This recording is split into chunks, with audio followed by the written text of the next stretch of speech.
Bonjour. Alors, nous allons continuer nos travaux sur la perspective et nos recherches. Je vous ai dit qu'aujourd'hui, on ferait un petit peu plus compliqué puisque le but est de pouvoir après dessiner tout ce que l'on veut en perspective. Alors, on est toujours avec nos deux points de fuite. Nous avons vu hier comment mettre des formes géométriques dans l'espace. Pas grand intérêt, sauf si vous voulez faire des astéroïdes. Bon, enfin, je ne sais pas ce que vous pouvez faire de ça. Par contre, faire un paysage ou faire des maisons, ça devient plus intéressant. Alors, on va voir justement comment dessiner des maisons en perspective. Pour ça, j'ai deux feuilles. Une première que je laisse entière, deux demi que je colle à l'arrière. Elles vont me permettre de mettre mes points de fuite le plus éloignés possible. Je vais, comme toujours, placer ma ligne d'horizon. Vous avez l'habitude maintenant. Voilà. Bien horizontal. Et je vais aller placer mes deux points de fuite, PF1, PF2 comme hier. Je vais les mettre assez éloignés. Et je vais maintenant construire ma maison, un peu comme un cube finalement. On avait vu hier des cubes dans l'espace, et bien on va faire la même chose. Je vais imaginer la première arête de ma maison, que je vais mettre au point de fuite.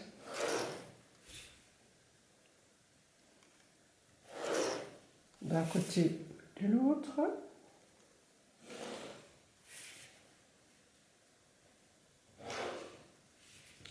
Je vais décider de la grandeur de cette maison, toujours avec des verticales bien verticales, et la profondeur de ma maison. Voici la première partie de mon bâtiment. Alors, il va falloir faire le toit. Alors le toit, c'est un peu une complication puisque je dois faire une pointe ici qui doit venir au milieu. Au milieu? Ah! Mais est-ce que je peux mesurer comme ça et faire la moitié? Non. Et vous allez voir pourquoi. On va reprendre le travail ici. Et je vais vous montrer pourquoi. Imaginons que je veuille faire justement ce pignon et trouver la moitié de cette forme. Eh bien, si je prends ma mesure, je suis à 2,7. Voilà. Voici normalement la moitié de ma forme. On n'a vraiment pas l'impression qu'on est à la moitié. D'accord? Pourquoi? Eh bien parce que nous sommes en perspective et qu'on a vu que les formes deviennent de plus en plus petites. Et donc cette forme-ci, la deuxième, doit être plus petite que la première. Oui, mais de combien? C'est compliqué à calculer. Non, c'est très simple. Il vous suffit de faire les diagonales. Je trace mes diagonales. Et maintenant, je vais tracer à l'intersection.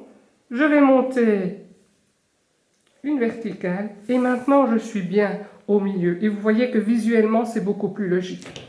Nous allons nous servir de cette idée-là pour construire le pignon. On va tracer les diagonales de notre forme ici. Et nous allons monter une verticale. Et là maintenant je suis sûre d'être bien au milieu. Je vais décider de la hauteur de mon pignon. Là, c'était un petit peu beaucoup quand même. Je vais tracer mon pignon. Il me reste maintenant à aller le mettre en perspective. Voilà, maintenant il me faut ma deuxième partie de toit. Elle ne peut pas être parallèle. Ça n'est pas aussi facile que ça, malheureusement. Seules les verticales restent toujours parallèles. Les horizontales et toutes les autres lignes ne vont jamais être parallèles. Donc je vais devoir construire mon deuxième pignon, celui que je ne vois pas, pour essayer de faire cette ligne bien précisément. Donc je vais essayer d'aller tracer mes parties cachées, l'arrière de ma maison que je ne vois pas et qu'on va faire tout léger.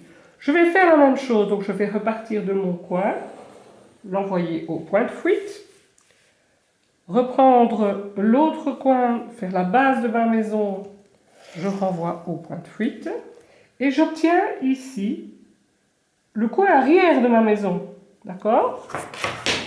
Ici, je serai bien parallèle puisque c'est une verticale, et je vais monter ma verticale.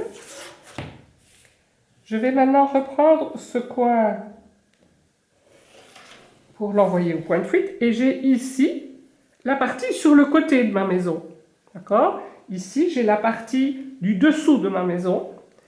J'ai donc bien maintenant ce côté qui est le même, le pignon.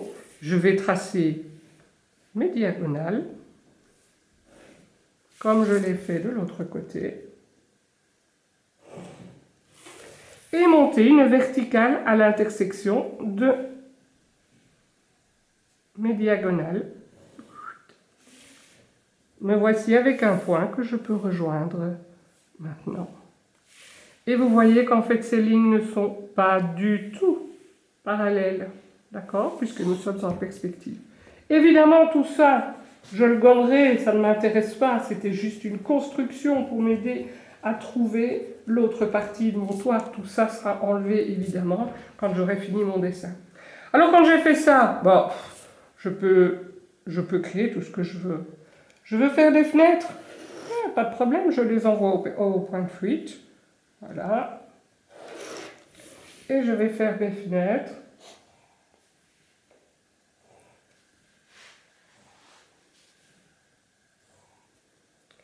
Là aussi, elles auront tendance à être de plus en plus petites au fur et à mesure qu'on s'éloigne. Vous pouvez évidemment créer tout ce que vous voulez, un encadrement de fenêtres, des petits arbres sur le côté, un carport. À vous d'imaginer évidemment tout ce que vous voulez. Amusez-vous à créer toute une série de maisons.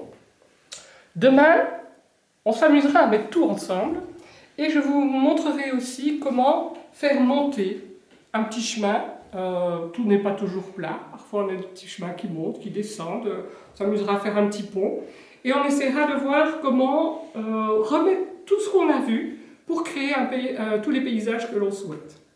Voilà, amusez-vous bien, faites plein d'exercices pour bien maîtriser la technique de la perspective à 2 points de fuite pour qu'on puisse demain attaquer la dernière partie de la perspective. Bon amusement et bonne journée. Au revoir.